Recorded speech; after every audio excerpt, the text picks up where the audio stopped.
Hello and welcome guys, Young Ibuko here. I felt like doing a survival tip video. There's a couple online, not many go too in depth, and I feel like some beginners out there, you guys definitely need some tips, man. Some of you guys doing some crazy plays, and I mean, you guys are gonna be on my team, so I may as well help you guys out. So let's just fucking get into it straight away. So, like, tip number one, grapple hooks. Now what do I mean when I say grapple hooks? I mean every single map has these little ringlets hanging above, and it creates a little network of grapple hooks, which makes it faster to move from site to site. And yes, it's not a massive difference. If someone's running next to you, they might be like 5 seconds behind, but 5 seconds can really make a fucking huge difference when it's in nightmare mode, gold mode, and you're going for those armors that you get where you don't lose any sights. Or even if you're on silver or bronze and you just want to get more points, you want to get more honor, more points for not losing any sights, and you want to get so you can buy better gifts for the boss rounds. So my advice to you guys would be just to pay attention to these grapple hook routes. When you're playing online, try and use them, try and work out what ones are the best, because there's different routes you can take, and just see how it benefits you. I mean, it comes in really handy. It's just something that maybe you overlooked and you haven't paid any attention to, and you're running from site to site. So if you want to save time and you want to be there on time and you want to maybe get some better stats when you're playing, just pay attention to these grapple hooks, man, so you can move from site to site. As you just saw there, I moved from the beginning all the way to farm within the space of like 5 seconds. So yeah, that's tip number one. Pay attention to the grapple hooks. Maybe go into an offline game mode and familiarize yourself with all of the pathways you can take. On to tip number two, rotating. Now, I want to talk a little bit about rotating and about being conscious of what sites are getting attacked and where you are and where your team is. So here is a clip from when I was streaming. I've got 2 people on boat, and I see that beach is being attacked. And I know that beach can get attacked very quickly because the spawn for the enemies is very close to the site. Now my 2 teammates, they're staying on boat, and I already know this because I've been playing with them and I've seen how they play. So as soon as beach started ringing their bell, I rotated. The wave isn't finished on boat, but I've put my trust in my 2 teammates to finish that wave while I go and delay this wave while we wait for them. So this is what you gotta do. You just gotta be conscious of what sites are getting attacked, where your teammates are, and whether you need to rotate, whether you need to stay. You need to just pay attention, man. Whatever sites are flashing yellow, you need to constantly be looking even when you're midway through fighting. And then what my team should have done here, while I'm fighting beach, most of the wave is already done, I've held it off. They should have then rotated to cliff. But I saw they made the wrong play, which was come and help me at beach and try and finish that wave. So I just ran to cliff straight away to try and do as much as I can to stop that site from getting captured. Because if we all stayed on beach there, if all 3 of us stayed there, we would have lost this site, we would have lost some of our maximum health, we would have lost some points, and the whole situation would have just been a lot harder to finish. And if it was gold or nightmare, you've lost that chance of getting that armor. So just be conscious of where your teammates are, what sites are being attacked, whether you need to rotate, whether you need to stay. Just keep that always in mind. Tip number 3. Yellow sites. Alright, this is just going to be a really short one because we kind of covered it in rotating, but I just wanted to let you guys know something about yellow sites. This happens often to me as well when I play online. So say all 3 of us are here, we clear all the wave that we can see at cliff, we can't see any more enemies, and then beach starts getting attacked, so that we all start rotating, but for some reason cliff is still flashing yellow. That means that some of the wave is still left, and sometimes them Darshan, them archers, them guys, they just like to hide in the back. I don't know what they do, man. They just hide, they wait for you to rotate, and then they run onto site and start capturing it. I mean, it's not a big issue, but it can just cause an issue, and you can lose a site sometimes just because you left one guy. I'm just letting you guys know that when a site is still flashing yellow, even if you can't see any enemies, it means that there is still some of the wave left. Just keep that in mind. Let's just move on to the next tip. Tip number 4, explosive barrels. Now, I'm sure some of you might use these, but as you can see in the clip above, something that you might want to do with the explosive barrels is move them into the middle of site and just leave them there. Because sometimes the site's going to get packed, maybe you make a late rotation, and there's going to be like 15 enemies on there, and it's just a whole load of free damage for no reason. Fire does a lot of damage in this game anyway. If you have any charms that increase fire damage, perfect, even better. But as you can see here, if you leave the barrel in the middle, I haven't used it in this clip, it exploded there, but usually you want to use it when there's about 15 enemies. You leave it in the middle in that little free time if you've already got health between the rounds. Then just set up the sites. This is what I was saying, that you always want to utilize all of your time in between rounds. So get explosive barrels, get health, do whatever. But yeah, just use explosive barrels, man. Does a lot of damage. Why not? So let's just move on to the next tip. Tip number 5, choosing your gear. Now, a lot of people are just going to pick the highest ranking gear, especially when they're leveling up. They just want to have the highest number they can possibly have. But I highly recommend that you look at the weapons that you have and you look at the passives that they have, whether they give you counter damage, whether they increase the perfect parry window, whether they increase the fire damage that you have, and really try and think about what kind of build that you want to have.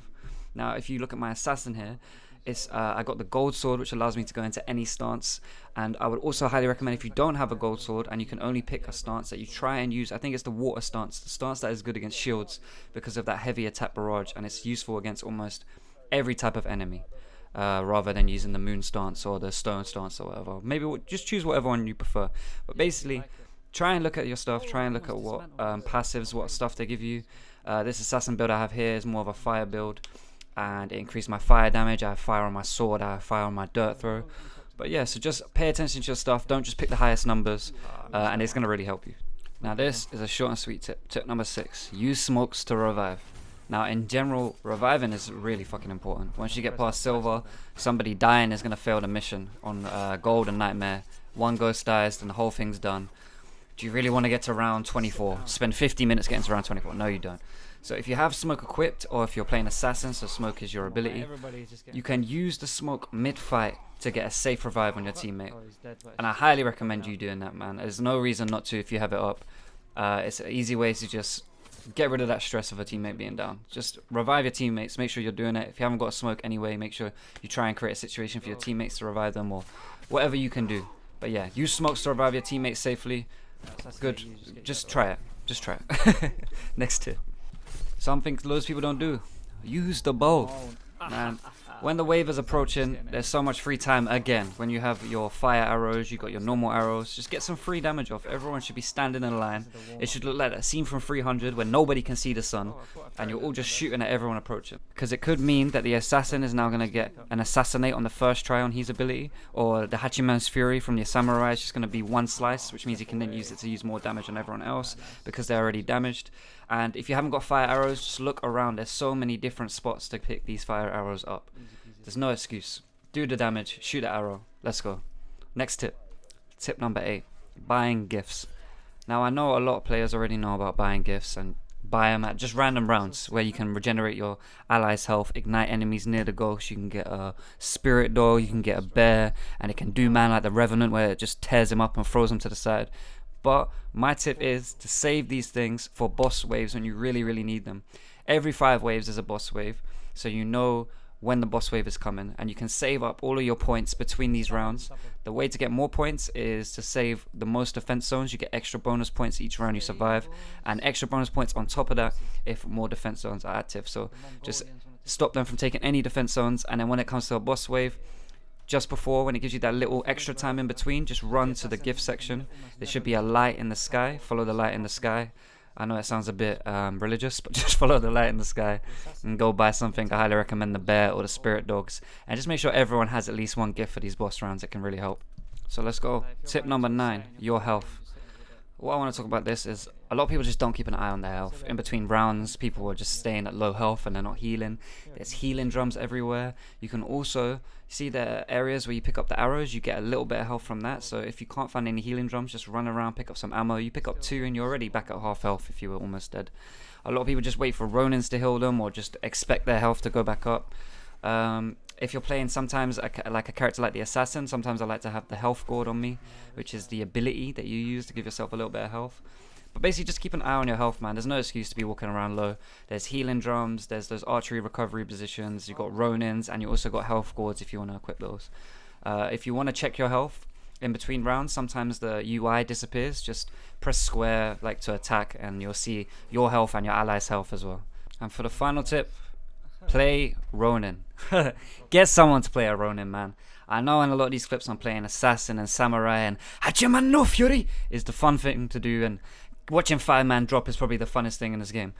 But having a Ronin, especially when it gets to gold and especially when it's on nightmare, is a lifesaver, man.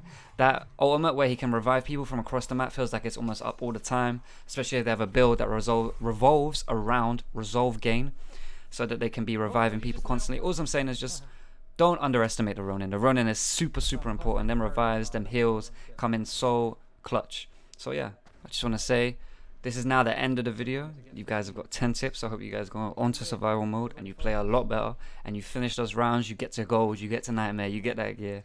I really appreciate everyone watching. All these clips have been from my stream, which is twitch.tv.youngyabiko. You can find that in my description. Just find it on Twitch, come by, drop by. Gonna be playing a lot of Tsushima, playing a lot of The Witcher, and then when Cyberpunk comes out in now December, we're gonna be playing that too. So yeah guys, I hope you guys enjoyed. Make sure you like and subscribe if you guys want some more Tsushima content. Let me know, comment. I can give some more advanced tips. This is more for beginners. But yeah, thanks a lot for watching. Peace.